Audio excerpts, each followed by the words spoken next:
कशासाठी बसला? काय कारण? नाव सांगा. माझं नाव सुभाष मुरलीधर कदम, राहणार कसबे कटवाळा. माझं वडील माझं 17 साली वाढले ते माझ्या भावानं वारसा टाकून घेतले.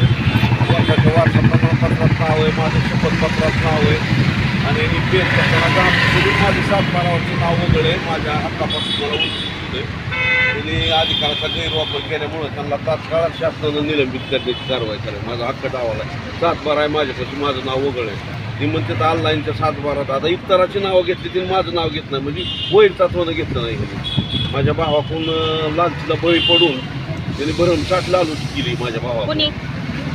मंडळ अधिकारी डोगरे आणि व्यंकट लोमके तलाठी डोगरे, ह्या दोघांनी तहसीलदारला ह्यांना त्या हरी तलाठी याला संपर्क साधून त्यांनी सगळी चौघांनी मिळून माझा कट रचून माझ्या 7-12चं नाव वागळे, माझ्या 7-12 पुरावा. त्यामुळे ह्यांना तात्काळ निलंबित करण्यात यावं अशी माझी मागणी आहे. तुम्ही उपोषण कधी सोडणार?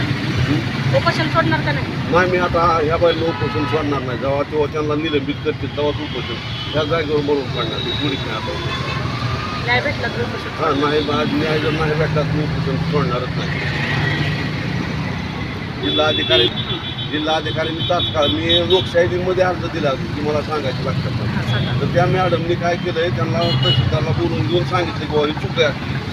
त्याच्यामुळे त्यांनी त्या चुकीबद्दल कारवाई करायची माझी मागणी. जर तुम्हाला न्याय भेटला नाही तर तुम्ही काय करू शकता? पुढची दिशा काय असेल तुमची? ह्यांनी जर मला न्याय नाही दिला आणि ह्यांच्यावर जर ह्यांनी पांघरूनच टाकलं ह्या गुन्ह्यावर सरकारनं, तर मी बेरात्री इथं जिल्हा कार्यालयाच्या समोर आत्महत्या करणार, आत्मदहन करणार.